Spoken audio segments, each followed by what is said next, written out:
गौ के गोबर में लक्ष्मी जी के निवास की कथा। युधिष्ठिर ने कहा, पितामह, मैंने सुना है कि गौ के गोबर में लक्ष्मी का वास है, सो इस विषय का आप स्पष्ट वर्णन कीजिए। भीष्म जी ने कहा, राजन, इस विषय में जानकार लोग गौ और लक्ष्मी के संवाद रूप प्राचीन इतिहास का वर्णन करते हैं। एक समय की बात है, लक्ष्मी ने मनोहर रूप धारण करके गौओं के झुंड में प्रवेश किया।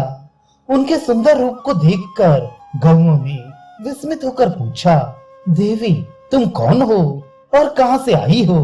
तुम पृथ्वी की अनुपम सुंदरी जान पड़ती हो। हम लोग तुम्हारा रूप वैभव देखकर अत्यंत आश्चर्य में पड़ गई हैं, इसलिए तुम्हारा परिचय जानना चाहती हैं। सुंदरी, सच सच बताओ, तुम कौन हो और कहां जाओगी? लक्ष्मी ने कहा, गौ, तुम्हारा कल्याण हो। मैं इस जगत में लक्ष्मी के नाम से प्रसिद्ध हूँ।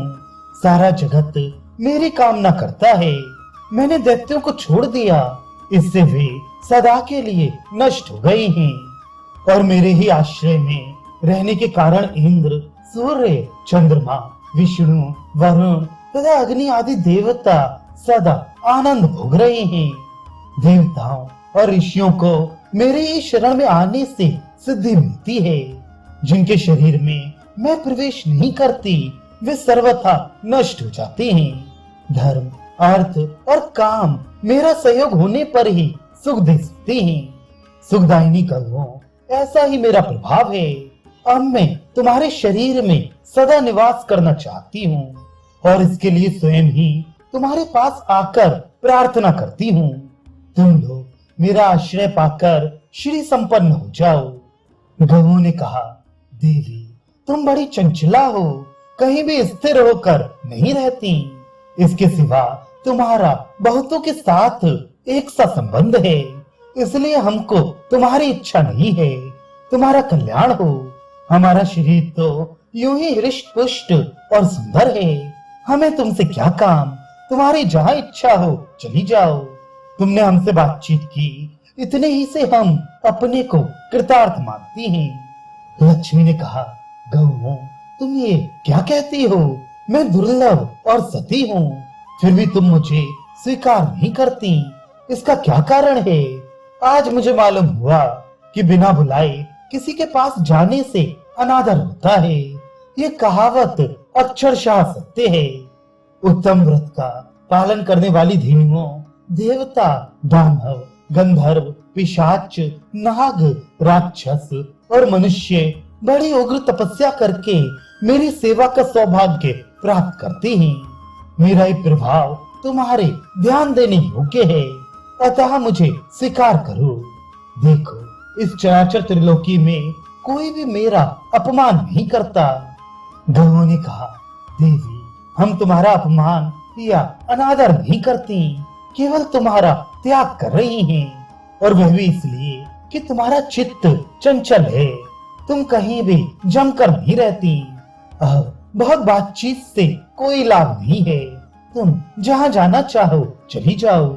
हम सब लोगों का शरीर यूं ही हृष्ट पुष्ट एवं प्राकृतिक शोभा से युक्त है, फिर हम तुम्हें लेकर क्या करेंगी?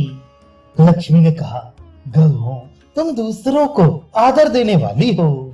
यदि तुम मुझे त्याग दोगी तो सारे जगत में मेरा अनादर होने लगेगा, इसलिए मुझ पर कृपा करो। तुम महान सौभाग्यशाली और सबको शरण देने वाली हो, अतः मैं तुम्हारी शरण में आई हूँ। मुझ में कोई दोष नहीं है। मैं तुम लोगों की सेविका हूँ, ये जानकर मेरी रक्षा करो, मुझे अपनाओ। मैं तुमसे सम्मान चाहती हूँ। तुम लोग सदा सबके कल्याण करने वाली पुण्यमयी, पवित्र और सौभाग्यवती हो। मुझे आज्ञा दो, मैं तुम्हारे शरीर के किस भाग में निवास करूं? गौओं ने कहा, यशस्विनी, हमें तुम्हारा सम्मान अवश्य करना चाहिए।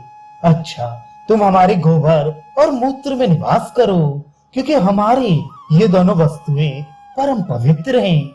लक्ष्मी ने कहा, धन्य भाग जो तुम लोगों ने मुझ पर अनुग्रह किया, मैं ऐसा ही करूंगी। सुखदायिनी गौओं, तुमने मेरा मान रख लिया, अतः तुम्हारा कल्याण हो। युधिष्ठिर इस प्रकार गौओं के साथ प्रतिज्ञा करके लक्ष्मी उनके देखते देखते वहां से अंतर्धान हो गई। इस प्रकार मैंने तुमसे गौर के महात्म्य का वर्णन किया है। अब फिर गौओं का ही महात्म्य सुनो।